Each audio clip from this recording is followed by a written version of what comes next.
We'll begin today's call with LSU head coach Orgeron. The Tigers will host Auburn at 8 o'clock Saturday night on ESPN. To ask a question for Coach Orgeron, please press 10 on your telephone's keypad now. And Coach, while we wait on any questions, if you could take a moment to comment on your team as you enter the Auburn game on Saturday night. Obviously, a lot of respect for the Auburn Tigers. This has been a battle throughout the years. They have a very good run game. Tank Bisley and the running backs run the ball very hard and very well coached. This is going to be a challenge to stop the run. Auburn has a lot of speed, great defensive line. Typical Auburn LSU matchup. Saturday night, Tiger Stadium is going to be great. First up, we'll go to Jordan Hill of the Opelika Auburn News. Hey, Ed, I wanted to ask about Avery Atkins. I saw in the offseason where he got a Male Leadership Award there at LSU, and obviously he's wearing number 18. Just how important is he to this team, and especially everything he does on special teams? Great young man. Before we had Avery, we had problems with the kickoff team. Avery has solved those problems. Now he's our punter.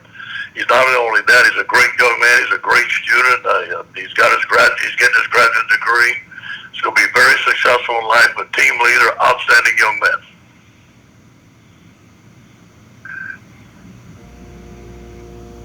Next we'll go to Ben Durando of the Montgomery Advertiser. Hey, Ed, you sort of alluded to this, but with Tank Bigsby in Auburn's backfield, what stands out about them, and what's sort of the key in your mind to trying to contain them? Yeah. First of all, they're very talented. They're hard runners. They're very well coached. They stay tight on their cuts, and their pad level is very low. They break tackles. They know exactly where to go with the football. They're an outstanding scheme, but they're outstanding players, and they're very tough. They're tough to tackle.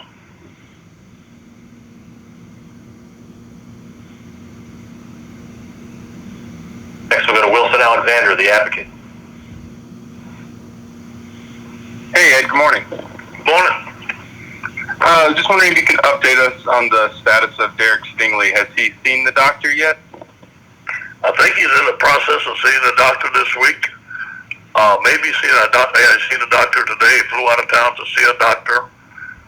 So we haven't had any results. We haven't heard anything. But I think he's in the process of seeing the doctor today.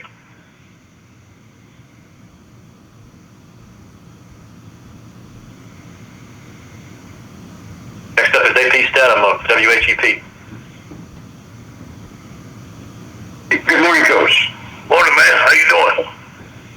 I'm great, Coach. Thank you.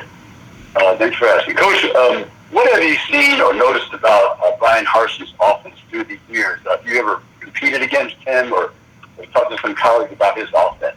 No, it's first time. But it's tough and physical. A little bit more two tight ends, a little bit more pro style than a typical spread, but still has the spread elements. Obviously, they had a lot of success at Boise State. Guy's a winner. He's winning there at Auburn again. He's winning ways, using his talent. Knows exactly what his strengths and his weaknesses are. I think he's a very good coach. He's doing a very good job.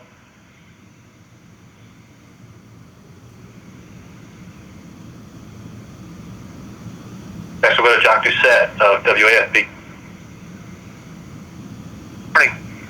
What's up, Shot? Coach, TJ Finley, he apparently lost a lot of weight in the offseason. It certainly appears he's able to scramble and do some things this year that he wasn't able to do last year. Are you noticing that? Yeah, I noticed that play he made, the last play he made, he showed tremendous ability to escape in the pocket, great flexibility, great feet. TJ has always been an outstanding athlete. He looks slim. He looks like he's in good shape. And we're going to have to contain him. I think that they're going to sprint out with him. He's going to move. We got to know where he's at.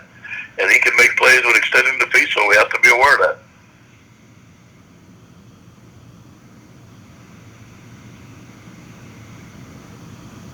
Next we'll go to Steve Malta, WZDN.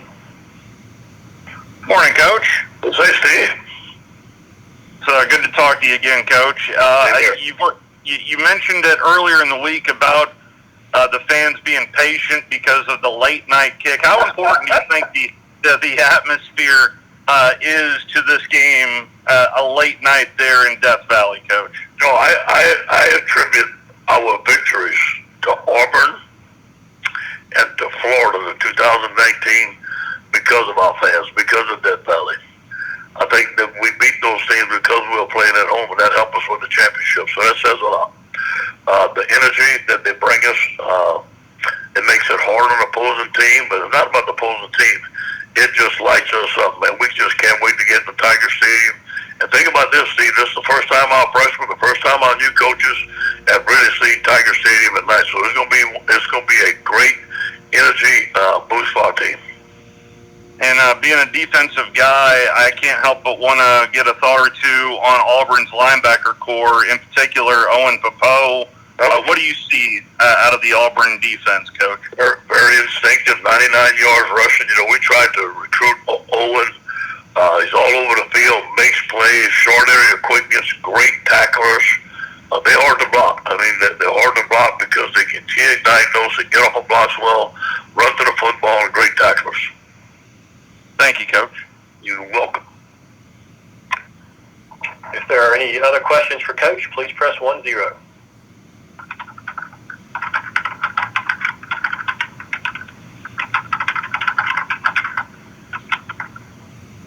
Next we have Shay Dixon of 24/7 Sports.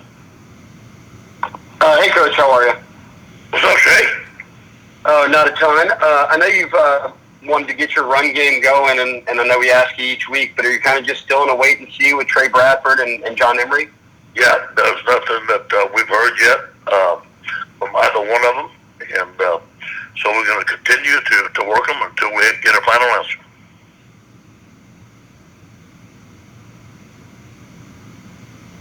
Next we'll go to William Weathers of Tiger Rag Magazine. Good morning, Coach. How are you doing? Good morning, my man. How are you? Good, sir. I wanted to ask if there's any update on Glenn Logan getting maybe closer to being back in the lineup, and then is there going to be any time we may see John Trey Kirkland? Yeah, John Trey Kirkland and Sony Fanu are both eligible this week to play, which we're very happy. I'm very complimentary of both of those young men. They practiced hard the last 4 weeks, and they're eligible. They're ready to play, and I'm excited about that. We think that Glenn Logan is perhaps going to do a couple of more things next week.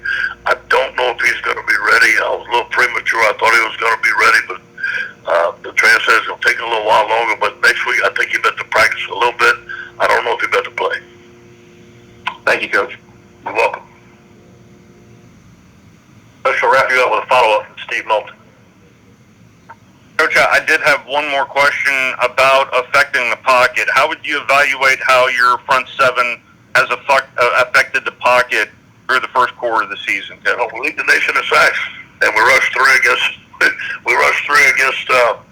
Mississippi State. But when we rushed four, I think that it's the best rush group we've had. So we feel that we can rush four. We have packages where we can rush more than four if we have to. But I feel good about our four-man rush. Thank you, Coach. You're welcome. Coach, thank you. Thank you, guys. Have a good day.